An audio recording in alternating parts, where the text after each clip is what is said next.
मंत्री धनंजय मुंडेंच्या अडचणीत वाढ होण्याची शक्यता वर्तवली जाते। धनंजय मुंडेंच्या कार्यकाळात कृषी साहित्य खरेदी धोरण हे कशाकरता बदललं असा सवाल उपस्थित करत हायकोर्टानं राज्य सरकारला स्पष्टीकरण मागितले।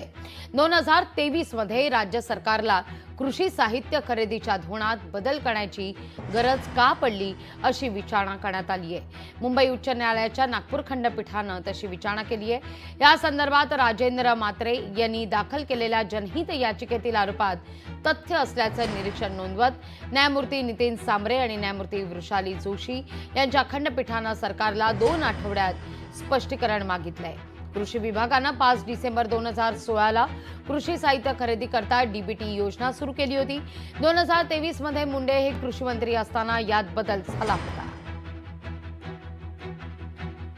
या सगळ्याविषयी अधिक माहिती घेण्याकरता थेट जाऊया आपले प्रतिनिधी ज्ञानेश्वर पवार यांच्याकडे। ज्ञानेश्वर, काय अधिक माहिती या सगळ्या संदर्भात? धनंजय मुंडे यांच्या अडचणीत वाढ होण्याची या निमित्तानं चर्चा होतीये।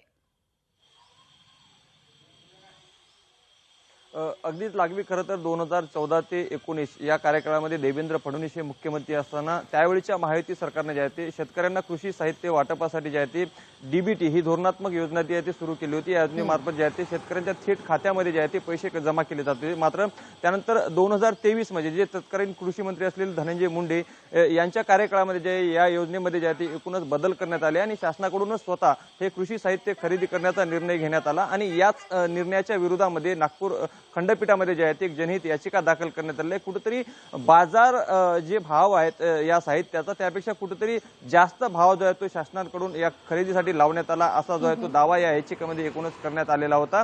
त्यावरच आता जे आहे ते नागपूर खंडपीठाने जे आहे ते एकूणच राज्य सरकारला याविषयी जे आहे ते 2 आठवड्यामध्ये आपले स्पष्टीकरण मांडण्याचे आदेश दिलेले आहे। कारण की ज्या पद्धतीने जी याचिका दाखल करण्यात आली यामुळे कृषी साहित्य किमतीत जे आहे ते कृषी विभागातील अधिकाऱ्यांनी कोट्यवधी रुपयाचा घोटाळा केल्याचा दावा जो आहे तो याचिकेमध्ये करण्यात आलेला आहे। त्यामुळे 2023 या कार्यकाळामध्ये तत्कालीन कृषी मंत्री धनंजय मुंडे होते। त्यामुळे आता कुठे ना कुठेतरी आता राज्य सरकारला यावर जे आहे ते 2 आठवड्यामध्ये आपले स्पष्टीकरण मांडायचे। त्यामुळे त्यावेळेचे कृषी मंत्री असलेले धनंजय मुंडे त्यांच्या अडचणीत आता कुठेतरी आता वाढ होण्याची शक्यता जी आहे ती वर्तवली जात आहे। अगदी धन्यवाद तुम्ही दिलेल्या एकूणाच्या सविस्तर माहिती करता। लोकशाही मराठी ऐका, पहा, जागरूक रहा।